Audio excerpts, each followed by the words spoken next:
Hello, Selim. Thank you so much for helping my project. Could you say a little bit about yourself? Sure. My name is Selim Alpaslan and I am from Turkey, Izmir, the city of Izmir, third biggest city in Turkey.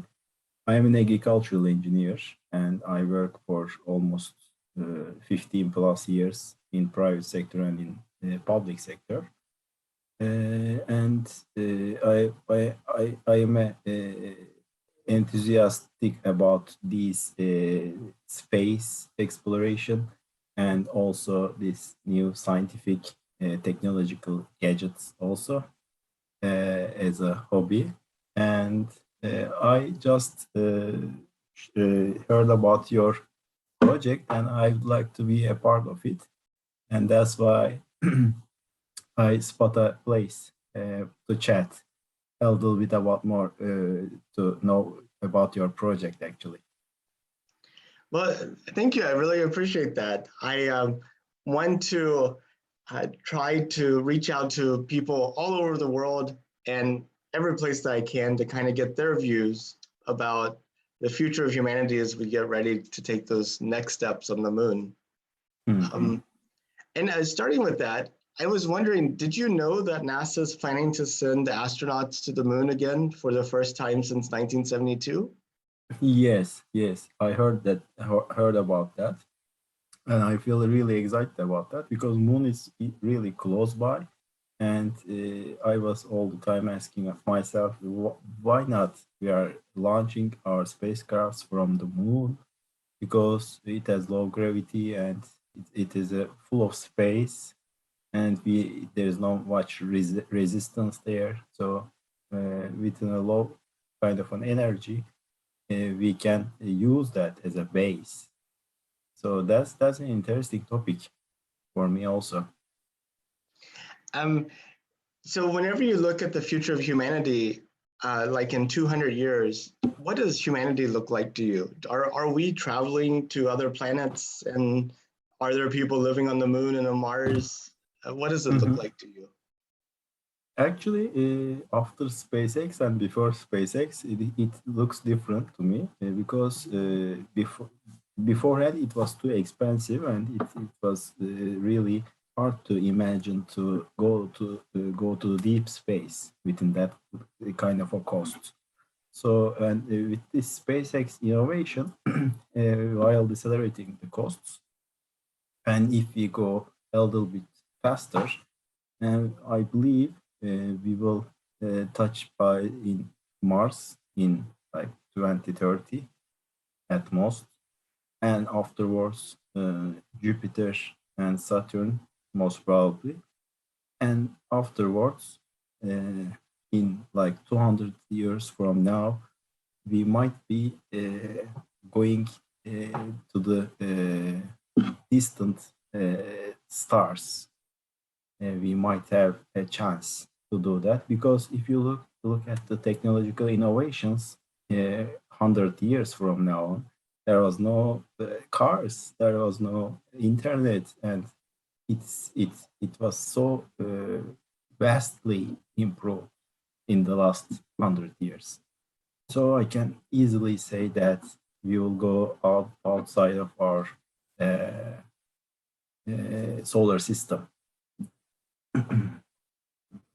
Yeah, it's really amazing to think about how much has changed. I mean, because the last time we had people on the moon was 50 years ago. Yes, And then yes, 50 years before that would have been 2022. And in that time, we didn't have any commercial airline travel. Um, exactly, I don't think we had TV at that point either. Um, exactly. it's it's kind of crazy to think about. Oh yeah. I think the same. I mean, we will improve so much, I believe, in just 10 years and in a decade or so. Before, I believe SpaceX doesn't exist 10 years ago, right? So, I eh, think they got founded like in 2000 or 2001, something like that. okay. So they do exist, but they improved a lot. I mean, within that innovation technology, and make it cheaper, it looks great. Yeah, I mean, back then they were trying to just get one thing into orbit. Now they're launching something every week. So, Oh yeah, oh yeah. And the other thing is that big capacity of that we can able to ship the cargo. That's really innovative because you can move objects heavier than people to the other planets. Then you can create and maintain a base there. That's the benefit of it. yeah, and also, if we learn how to use the resources that are there, that would be key, I think. Exactly, exactly. I think it's one of the main issues there because we use almost all kind of natural resources in the Earth, but in other planets there are much more to use. So that's another story in the economic side. Now, if it was safe and affordable, would you take a trip to space? Yes, I would like to. I would like to. How far would you go? Just to orbit, to the moon? Would you immigrate to Mars? Actually, to the moon is okay, but for the Mars project, I need to make change my wife's mind. I want to go, but it's a family issue, so she's saying like, don't go so far. Maybe it's hard, but uh, for the moon, it would be okay. I've heard that so many times. From people like I would go to Mars, but I got to convince my wife. Now, Exactly. for people like you, me, and them, they're all stuck. But I was just thinking that maybe we might need like a dating site for future Martian colonists. So. Yeah, that would be really funny. So, um, so now imagine that one of your children or grandchildren went to Mars and they lived on Mars and they had children and they had children and now we have your great great great great great granddaughter living on Mars. She's lived on Mars her entire life and now she's in high school in a history class studying about the 2020s, because just like we might study about the 1920s. Exactly. And Exactly. she's writing a paper, about what was it like to live in the 2020s and how much has changed. What do you think she should put in her paper? Uh, those times were so basic times, most probably she will focus on because from 100 years from now, it changed a lot. I mean, it changed dramatically. When I was a kid, we have like black and white screen television, like this big, and it was cathode ray tube technology inside. And then that Commodore 64 came up, and that's computer enlightenment, and then internet innovation. So it came so quick. So within that kind of a lifetime, it might be looking like prehistoric. Most probably after exoplanets will be discovered, the technology will go faster and faster in terms of improvement. So it would most probably like a prehistoric type of living. Yeah, it's going to be interesting to be that time.